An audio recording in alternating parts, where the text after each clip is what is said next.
morning po sa ating lahat. Welcome to Mrs. KB Official. Ang ating menu for today ay magluluto tayo ng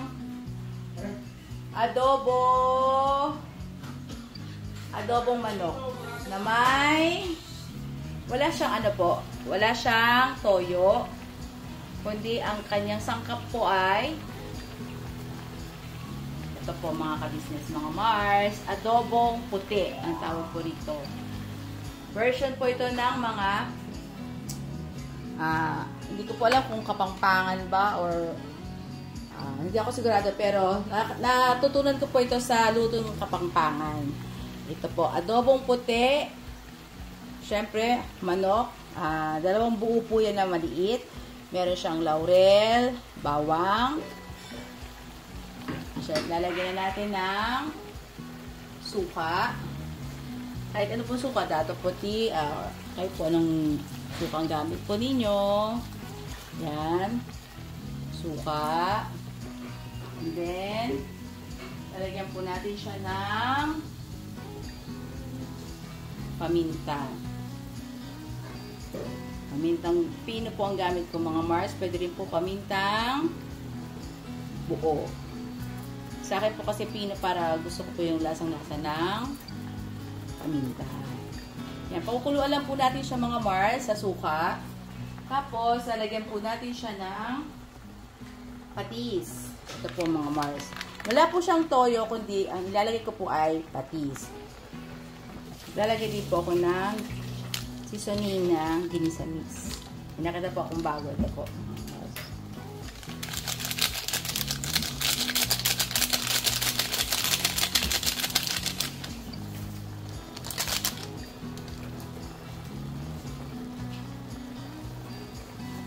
Amoy na amoy ang suka. Haluin na natin mga Mars.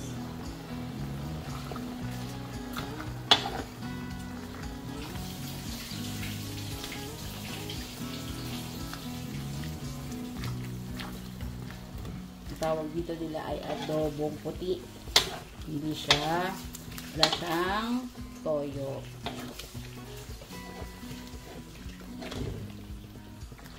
Lagyan natin siya ng konting tubig mga Mars.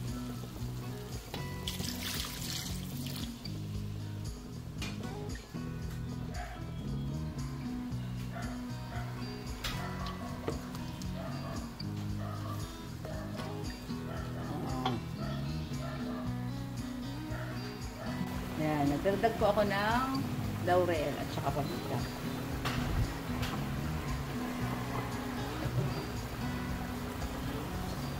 Mga Mars, magluluto tayo ng pritong talong at maglalaga ako ng okra. Yan ang katerno niyan mga Mars. Adobong puti, chicken, at syempre meron tayong gulay na pritong talong at nilagang okra. Maglalaga tayo ng okra. Hugas na po ito mga Mars. Bye!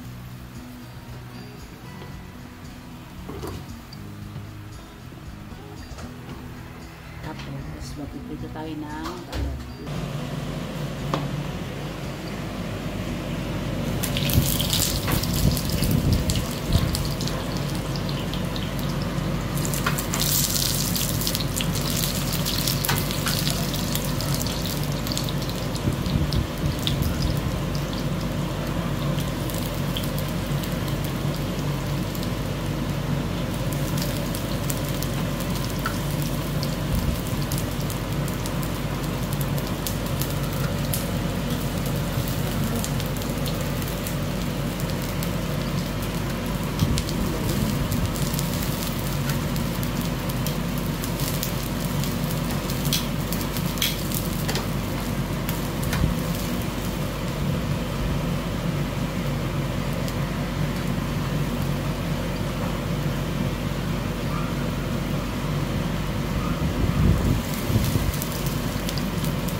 na mga Mars ang ating ng adobo. Pagkatayo na po siya, pwede na tayo mag-prito ipiprito natin siya ng bahagya mga Mars. Tapos, lalagyan natin siya ng bawang.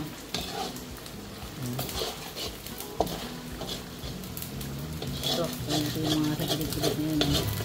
Sarap kasi yan.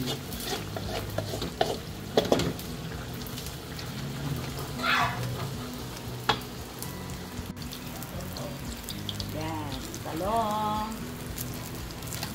Sabi muna natin yung talong dito para tumulo yung mantika.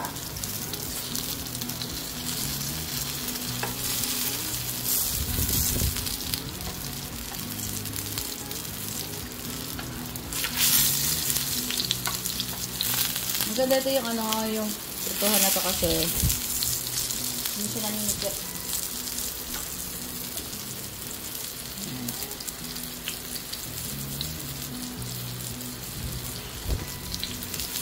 Tapos ang okra natin ay kumukulo na! Yehey! Yehey! O diba mga Mars?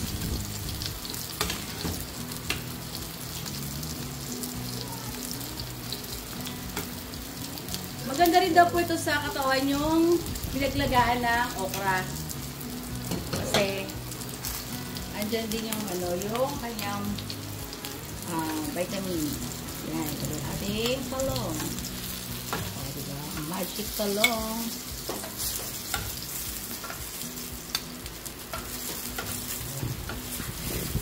Di saka tining yung kanyang mantika.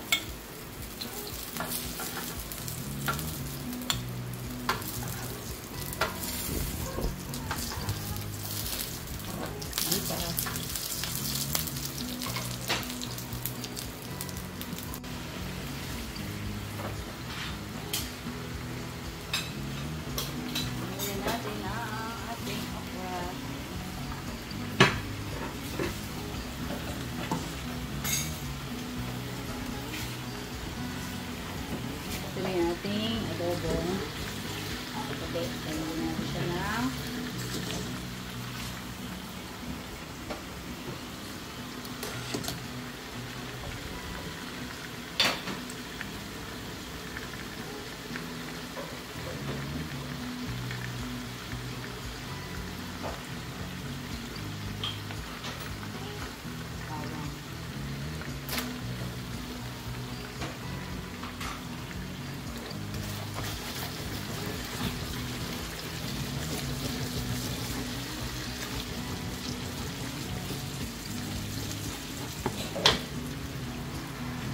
bagyan natin sa siyang naprito mga kabisnes ng Mars.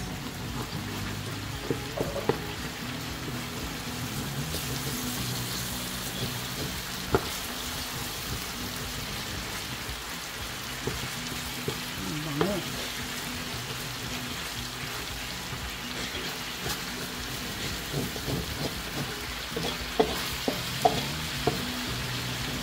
Ayan mga Mars. Luto na ang ating adobo sa puti. Nilagyan ko siya ng chili flakes para medyo maanghang-anghang siya. Bali, ang mga Mars, ang pinantimpla po natin dito ay patis po Patis, wala siyang toyo. Wala pong toyo yung mga Mars.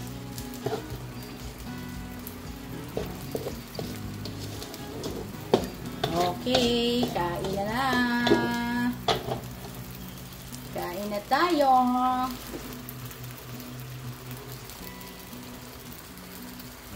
Yan, nagluto din ako ng sunny side up.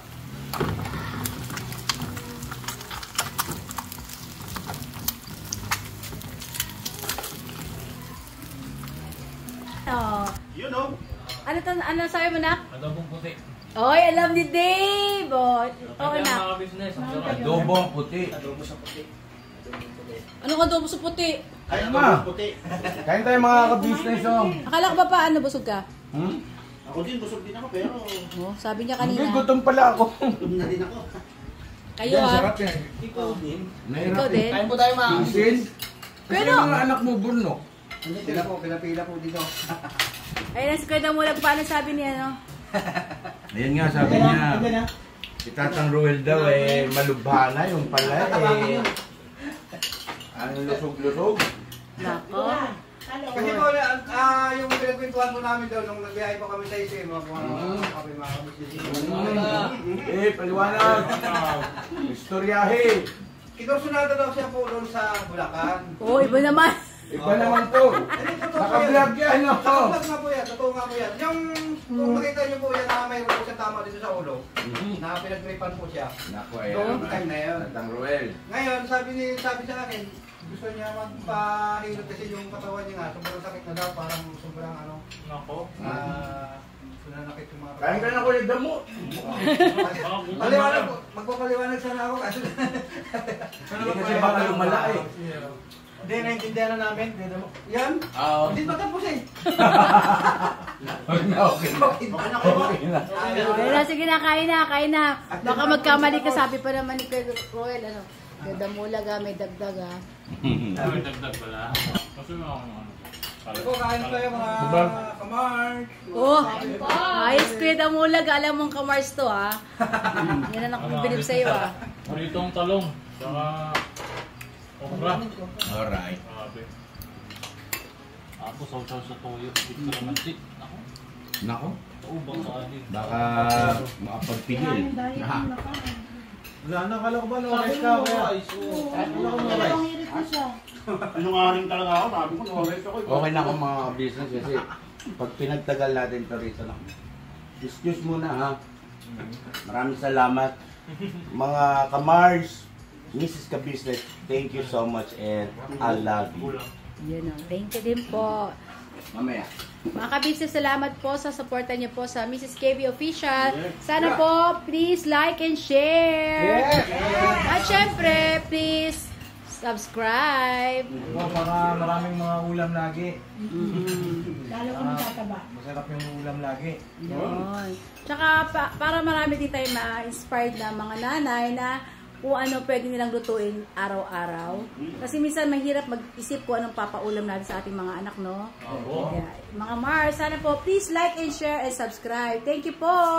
Muli po sa inyo mga kabisnes, mga Mars. Kaya never say goodbye! Tomorrow is another day! Labanat! Tomorrow is another ulam. Thank you rin po, Mrs. Ka-Business. Okay, welcome. Nice po kayo mabusog. Okay, bye-bye!